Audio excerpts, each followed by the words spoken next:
the US State Department has launched a new initiative where they are paying anonymous informants in cryptocurrency for information on enemy state-backed hackers or suspected terrorists. They've set up this web page. It's called Rewards for Justice. And on the page, it says that they are offering rewards up to $10 million for information leading to the identification or location of any person who, while acting at the direction or under control of a foreign government, participates in malicious cyber activities against US critical infrastructure. Informants who provide credible information apparently will remain anonymous and can elect to receive their compensation in the form of cryptocurrency, which is super interesting. I'm going to throw this straight to the group for your thoughts. Ben, I'm going to just chuck it straight to you. What are your thoughts on all this?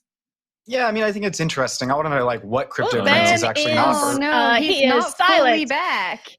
He's not here, fully but back. He is a just muted not fully shadow back. of his former self. I look forward to his voice returning. I'll fill in for Michael. So I'll dive in. Yeah. All right. Will, you jump in here. Yeah, no, interesting, really interesting report. Also interesting, Tyler Durden. The guy's always on top of it. Always kind of gets the scoops out there.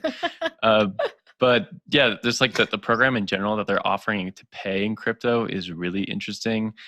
To me, this just kind of speaks to the fact that the U.S. government doesn't have the capability of doing it themselves. So now they're hiring it out, even after they sign giant contracts with firms to do this, like Palantir and others. I guess they don't know how to do it. So they have to like create these reward systems for it.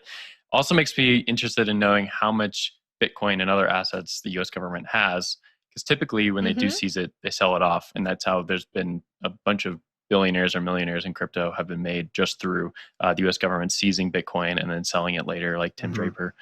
So wondering where they're getting this other stash and who they're buying from. I guess, put the U.S. government down as a Bitcoin hodler. Is it Bitcoin though? That's what I was curious about, is like what cryptocurrency, they're going to be paying out, or what the options are even. Like, are they going to be paying out Monero? Is it just Bitcoin? Like, what is this, a buy choice thing? I think this is an interesting idea in the sense of you're trying to meet hackers and other people where they're at already. So in the one sense, that's curious to me. I think it shows some level of self-awareness.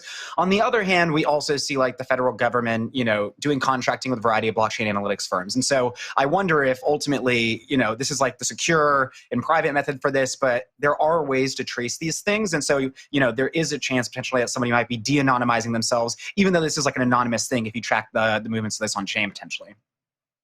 Yeah, and it's interesting that they...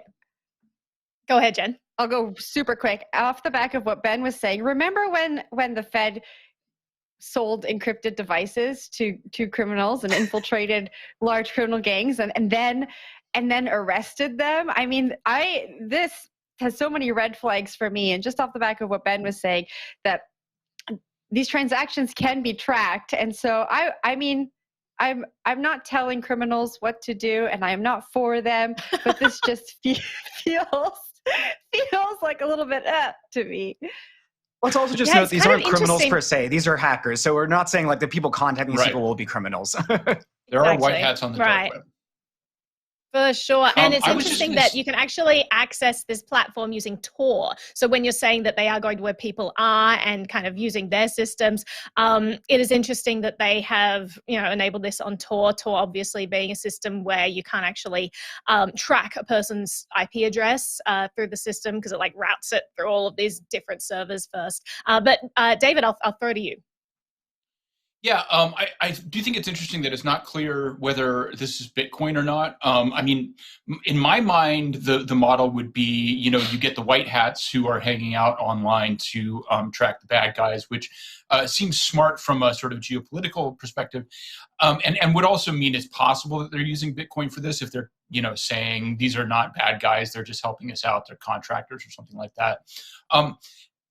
But in the absence of real specifics, I just think this is, I love this because it's so validating for crypto in general. I mean, I'm assuming there's some Bitcoin involved here, and it's validating for Bitcoin because it's a perfect example of the fact that this is an adversarial system where you can actually engage with people who are, anonymous, untrustworthy. And, it also just shows that the system has grown to a point where everybody has to use it sometimes, or at least a lot more people. And so I think that, the nuances are interesting, but just at a high level, it's bullish, I guess. It's such a cliche, but it's bullish. Yeah, and I love that this is targeted surveillance, right? Targeted rather than mass surveillance, which we see the government doing so much of. It's nice to see them doing this for a change and actually trying to It's actual intelligence solicit work. people. They're doing actual intelligence work, and we have to. I would have thought.